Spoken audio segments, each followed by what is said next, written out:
Hello दोस्तों, इस video में हम कक्षा 9 गणित के सेकंड चैप्टर बहुपद इसकी पहली प्रश्नावली करेंगे, यानी प्रश्नावली 2.1। इस प्रश्नावली में ये प्रश्न हैं और इन सभी को इस वीडियो में हम करेंगे। इस चैप्टर के बाकी वीडियोस के लिए डिस्क्रिप्शन बॉक्स में प्लेलिस्ट चेक करें और चैनल को ज़रूर सब्सक्राइब करें। तो शुरू करते हैं इन क्वेश्चंस को करना वन बाय वन। पहला प्रश्न है, निम्नलिखित व्यंजकों में कौन कौन एक चर में बहुपद हैं और कौन कौन नहीं हैं? कारण के साथ अपने उत्तर दीजिए। यहां पर हमने क्या बताना है कि एक चर होना चाहिए और बहुपद होना चाहिए। यह ध्यान रखना। एक चर का मतलब यह है कि या तो केवल x हो या केवल y हो, पर ऐसा नहीं कि वहां पे x भी और y भी है, ऐसा नहीं होना चाहिए। एक चर होना चाहिए। और बहुपद किसे कहते हैं? देखो, बहुपद हम कहते हैं ऐसे व्यंजकों को जहां पर जो चर हैं उनकी घातें पूर्ण संख्या में होती हैं। तो चर की घात हमें 0, 1, 2, 3, 4 पूर्ण संख्या है, आप समझते हैं ना? पूर्ण संख्या यानी 0, 1, 2, 3, 4, 5, 6 ये सभी पूर्ण संख्याएं होती हैं।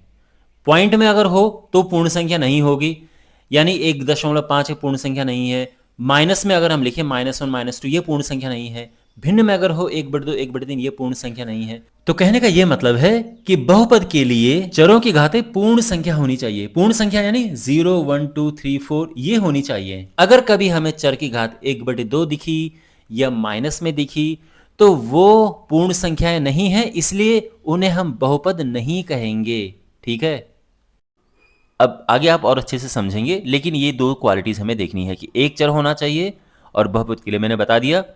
बहुपद किसे कहते हैं? ऐसे व्यंजक जिसमें चरों की घातें पूर्ण संख्या में होती हैं। अब इनको वन बाय वन करते हैं। तो फर्स्ट है, देखो 4x² - 3x + 7। तो हाँ, यह एक चर में बहुपद है क्योंकि यहां पर केवल एक चर है जो कि x है, और जो भी यहां पर चर है जैसे x है उसकी घातें पूर्ण संख्या में है। इसकी घात 2 है, 2 एक पूर्ण संख्या होती है। इसकी घात 1 है लिखा नहीं पर 1 है, और वो भी पूर्ण संख्या होती है। तो यहां पर ये दोनों शर्तें पूरी कर रहा है। ठीक है, तो इस तरह से हम अपना आंसर फ्रेम करेंगे कि हाँ, यह एक चर में बहुपद है, क्योंकि पहली बात तो ये कि यहां पर एक ही चर है जो कि x है, और दूसरा ये कि चर की सभी घातें पूर्ण संख्या है। तो जैसे मैंने आपको बताया था कि ये 2 है, ये 1 है, इनकी घातें पूर्ण संख्या है। तो इस लाइन की वजह से ये बहुपद है। क्लियर हो गया? अब हमारे पास से ये हो गया ना। अब देखो सेकंड भी एक चर में बहुपद है, क्योंकि यहां पर केवल और केवल y है, क्योंकि यानी एक चर है। दूसरा जो चर है उसकी घात पूर्ण संख्या है, 2 पूर्ण संख्या होती है, तो ये पूर्ण संख्या है। अगर मैं इसकी बात करूं 2, अब आप कहोगे कि सर 2 की घात तो 1/2 हो जाएगी क्योंकि ये रूट है। देखो, ये है अचर, इससे फर्क नहीं पड़ता है कि इसकी घात क्या है, हमने इसको देखना ही नहीं है। हमने केवल चर की घात देखनी है, और चर की घात यहाँ पर पूर्ण संख्या है। तो इसीलिए ये भी क्या है? एक चर में बहुपद है। ओके, तो हम इसमें भी लिखेंगे कि हाँ, यह एक चर में बहुपद है क्योंकि यहाँ पर एक ही चर है जो कि y है, और चर की घात पूर्ण संख्या है। तो चर आप देख सकते हैं उसकी घात पूर्ण संख्या है। ठीक है ना? अच्छा, अब थर्ड की बात करते हैं। थर्ड में देखो, यहां पर जो ये t है आप देख सकते हैं, अगर हम इस रूट को ऊपर लेकर चले जाएं तो आप जानते हैं ये 1/2 हो जाता है घात में। तो साफ है कि ये बहुपद नहीं है ना?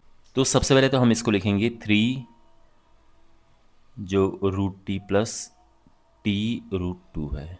ओके, तो यहां पर हो जाएगा 3 और t की घात हो जाएगा 1/2, और यहाँ पे t√2।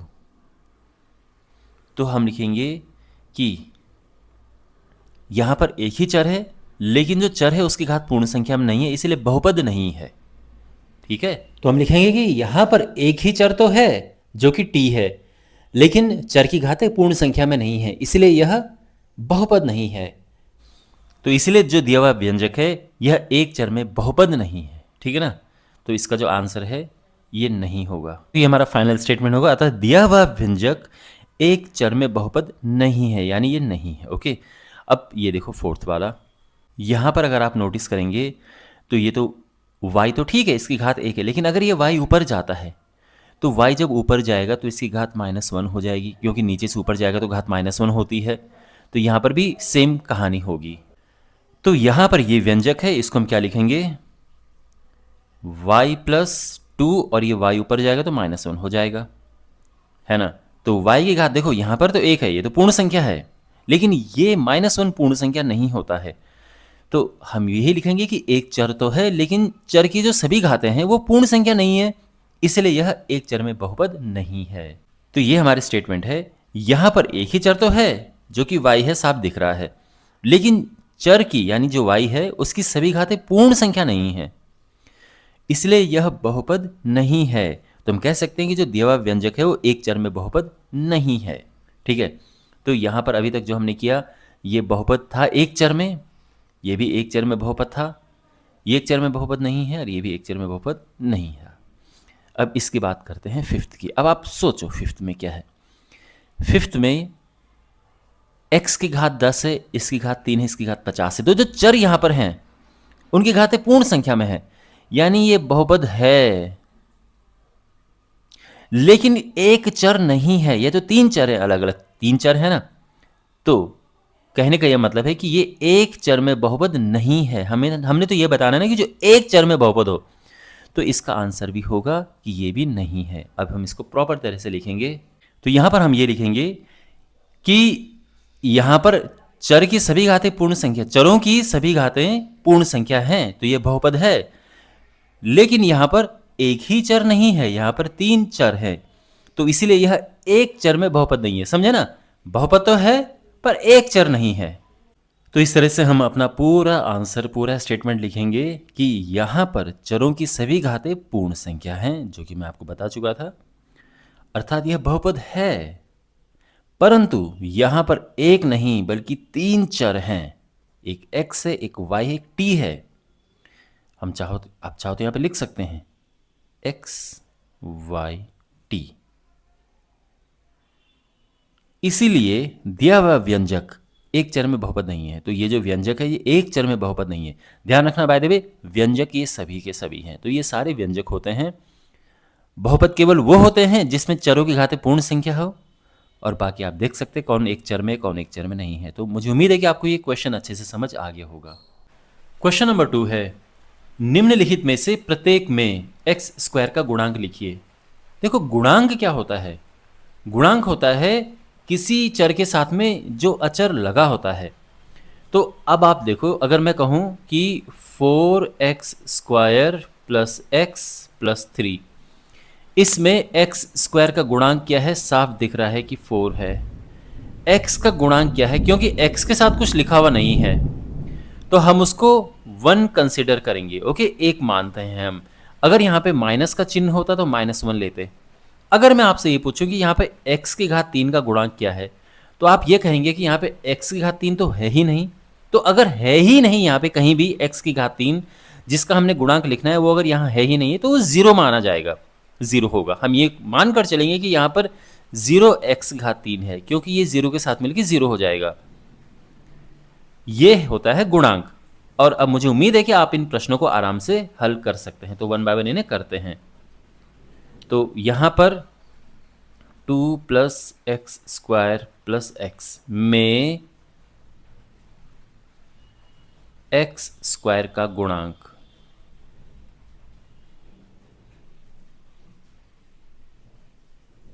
क्या है, इसमें x² के साथ में 1 लगा हुआ है तो ये 1 हो गया। ठीक, सेकंड 2 - x² + x³। तो क्या होगा, अब इसके साथ यहाँ पे x² ये है, इसके साथ क्या लगा हुआ है, तो फिर वही कुछ दिख नहीं रहा, यानी 1 है। मतलब x² के साथ में कुछ नंबर नहीं है ना यहाँ पे, तो फिर 1 मानते हैं हम। और क्योंकि माइनस का चिन्ह है तो माइनस आएगा। π/2 x² + x, इसमें तो x² के साथ यहाँ पे क्या लगा हुआ है, π/2 लगा हुआ है, π/2, ये हो गया। और इसमें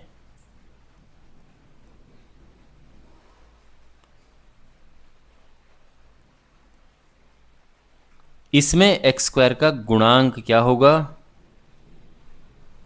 तो देखो एक्स स्क्वायर यहाँ पर है ही नहीं ना, ये तो एक्स है, एक्स स्क्वायर है ही नहीं, तो है ही नहीं, तो ज़ीरो हम लिखते हैं। समझ आ गया अच्छे से? ओके।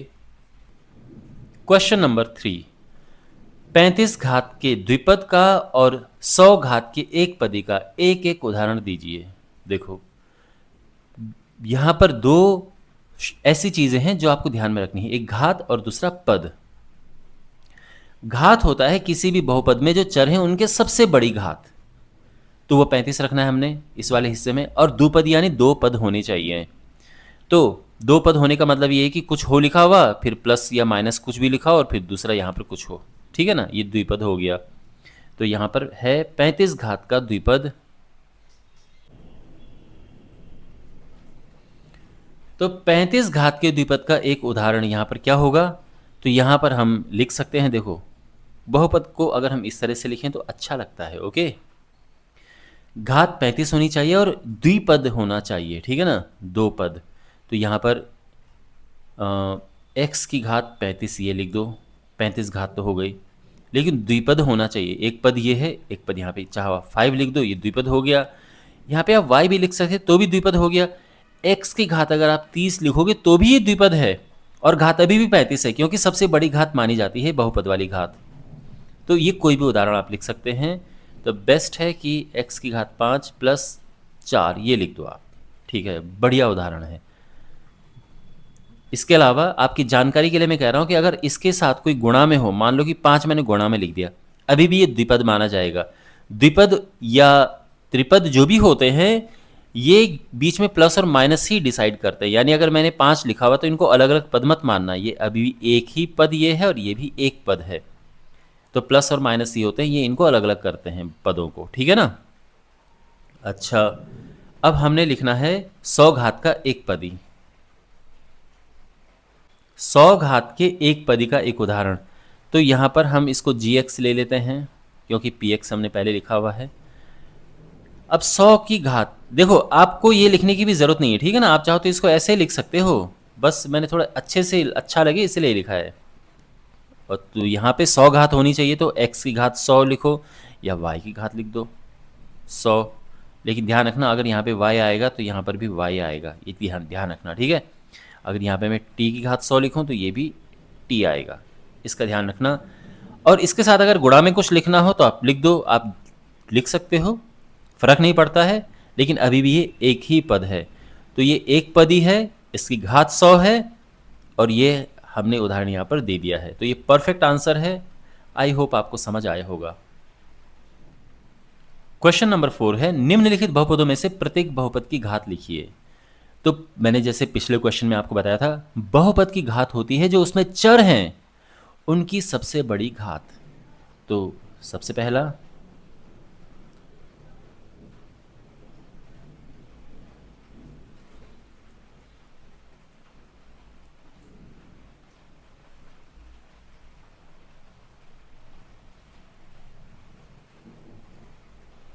तो यहां पर इस बहुपद की घात क्या है?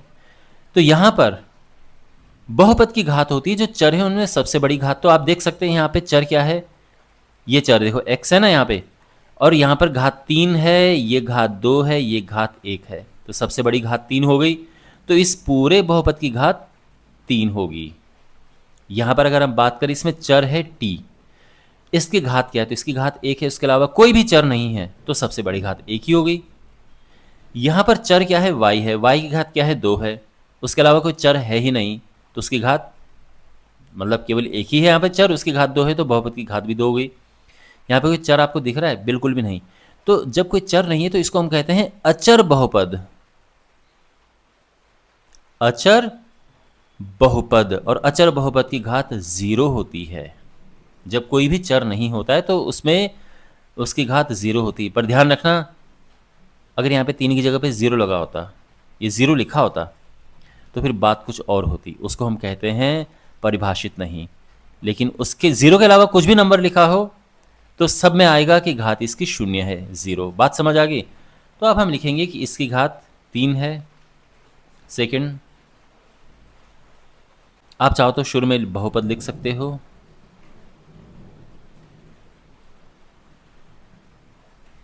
इसकी घात ये 2 है, ओके।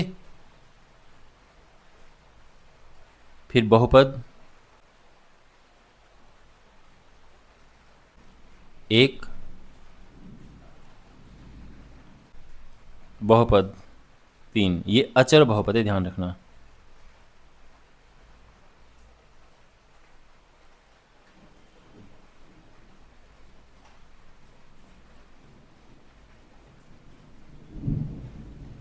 तो ये 0। तो मुझे उम्मीद है कि आपको सब समझ आ गया होगा।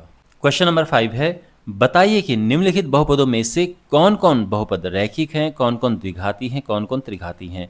देखो, द्विघाती और त्रिघाती तो नाम से ही पता चल रहा है कि जिसकी घात 2 होगी वो द्विघाती हो गया, जिसकी घात 3 होगी वो त्रिघाती हो गया। रैखिक होता है जिसकी घात 1 होती है। तो बस हमने यहाँ पे ढूंढना है किसकी घात 1 है, किसकी 2, किसकी 3 है, उनको हम रैखिक, द्विघाती और त्रिघाती कह देंगे। तो सबसे पहले शुरू में लिख देते हैं कि जिन बहुपदों की घात 1 होती है उनको रैखिक बहुपद कहते हैं, जिनकी घात 2 होती है उनको द्विघात, और जिनकी घात 3 होती है उनको त्रिघाती बहुपद कहते हैं। ठीक है, लिख देते हैं पहले। तो यहाँ पर मैंने ये जानकारी लिख दी है कि ऐसे बहुपद जिनकी घात 1 होती है उन्हें रैखिक बहुपद कहते हैं, जिनकी घात 2 होती है उन्हें द्विघाती बहुपद, जिनकी घात 3 होती है उन्हें त्रिघाती बहुपद कहते हैं। तो ये इन्फॉर्मेशन अगर आप एग्ज़ाम में आपके पास क्वेश्चन आता है ना भी लिखो तो भी चलेगा।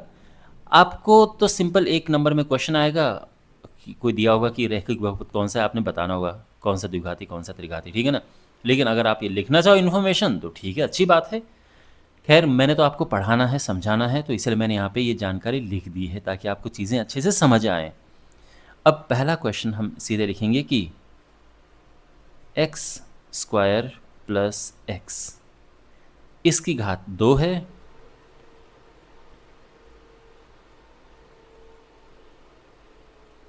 इसलिए यह द्विघाती बहुपद है। ठीक, तो ये द्विघाती हो गया। x माइनस एक्स क्यूब, इसकी घात क्या है, इसकी घात 3 है। यहाँ पर आप ये मत सोचना कि इसकी घात x की 1 भी तो है, नहीं, सबसे बड़ी घात मानी जाती है वो बहुपद की घात, तो इसकी घात 3 है,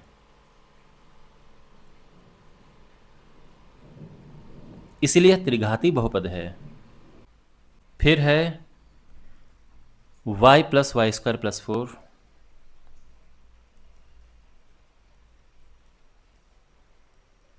इसकी घात क्या है, इसकी घात 2 है,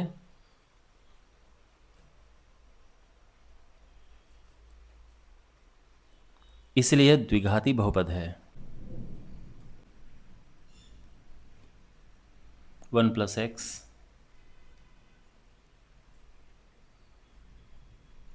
फिफ्थ है 3t,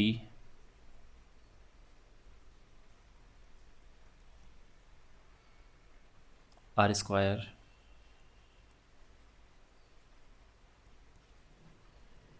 सेवन एक्स क्यूब। चलो, तो इस बहुपद की घात क्या है, देखो इसकी घात 1 है क्योंकि यहां पर चर क्या है, x है, x की घात 1 है ना, लिखा हुआ घात नहीं यानी 1 है, इसकी घात 1 है,